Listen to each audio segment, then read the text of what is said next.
Okay, welcome to the third part of our regularization and regression lecture. Now we have in the last part defined our objective to get sparse regression vectors.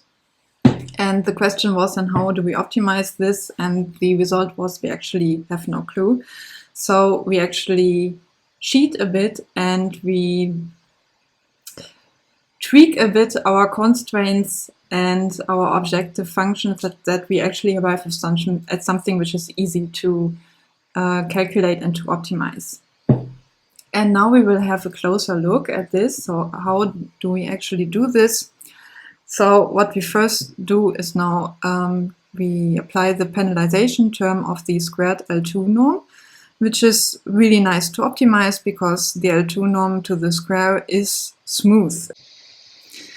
So this defines our task of rich regression. So we have here again, given what we have already established, which is necessary for our regression task. So we have our data matrix D, a target vector Y, the design matrix X, and a regularization rate lambda. And now the task is to find the regression vector beta, which solves the following objective. And here we see now our penalization approach. So we minimize the residual sum of squared plus our regularization rate lambda times the squared norm of beta. And then we return our predictor function after we have optimized this, which is equal to phi from x transpose times beta. So our objective here is unconstrained and smooth because we have the smooth residual sum of squares term plus lambda times the smooth squared norm of beta. Okay, so let's have a look how we can optimize this. So our rich regression objective is smooth and it is convex because it is a weighted sum of convex functions, and we had already in the optimization lecture that this is then also returning a convex function. So that means that we again only have to compute our stationary points, and this derives or delivers then our global minimizers.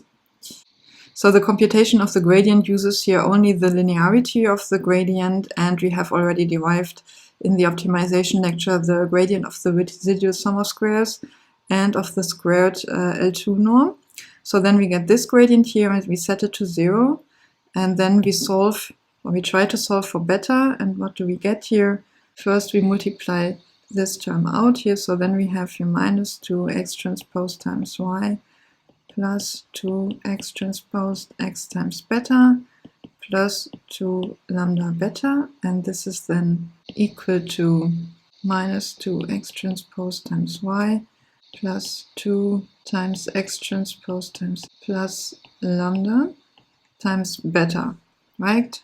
So here we applied the distributivity, and then if we set this equal to 0, then we can add here 2x transposed y and divide by 2. And what is standing there is then x transposed x plus lambda times beta is equal to x transpose times y. And this is exactly what is standing here. Now we have again this problem or the case that we would want to solve for beta, and we can do this if x transposed x plus lambda I is actually invertible. So does this bring now everything? The answer is actually yes, because the matrix x transposed x plus lambda I is invertible, and we can derive this by the singular value decomposition. So given that x has a singular value decomposition u times sigma times v transposed, then we can derive that x transposed x plus lambda I is equal to v times sigma transpose sigma plus lambda I times v transposed. And now again, this matrix here determines if this whole matrix is invertible, because if sigma transpose sigma plus lambda I is invertible, we can denote here the inverse. Do you know what it is? Let's leave this for an exercise. We can also discuss this in the lecture, and maybe I will put this in the math PDF. But now important is that this part here, sigma transpose times sigma plus lambda I, is actually invertible, and this is the case because our matrix sigma transpose sigma plus lambda I has this form. So first sigma transpose sigma is sigma 1 square until sigma r square, where sigma r is the smallest singular value which is not equal to 0, and the rest is here all 0. And if I add now lambda times the identity matrix, so this is the matrix which has lambda on its diagonal, then I get here sigma 1 squared plus lambda on the first diagonals, on the first r diagonals, and it's lambda all the way down, right? Like this. And this matrix here is now invertible because it has only non-zero elements on the diagonal, so all these elements are invertible. So this is really cool. For every lambda larger than 0, we get now a uniquely defined beta, a uniquely defined global minimizer of our ridge regression problem, which is defined as it is here. Now, the ridge regression minimizer is actually connected to the regression minimizers we have derived by SVD. So if we have the SVD of our design matrix U sigma V transposed, then the ridge regression solution beta L2 with a small regularization rate lambda larger than 0 is similar to one of the global minimizers of regression. So we had just derived that beta L2 has this form here. Now if we insert for x the singular value decomposition, then we get here this form. And then you see, if you compare this with the solution vectors beta we had for the regression problem, that this is equal to the beta if we say that this here is our matrix A. And then we have here this formula, VA sigma transposed U transposed Y.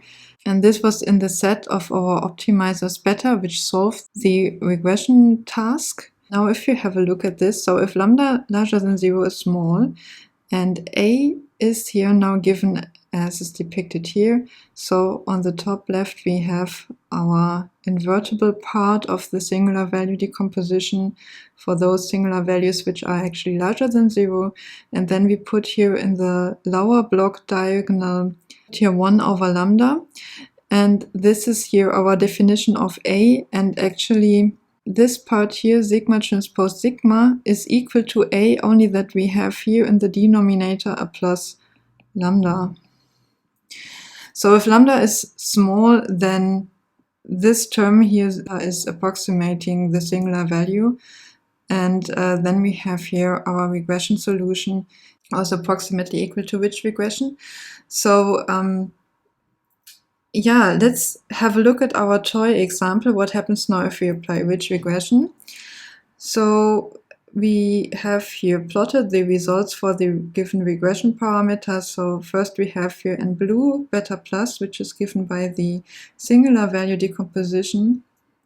So this is this one here in blue, beta plus. And then we put the lambda on a bit. So we put here now lambda equal to 1. Then we get this solution vector.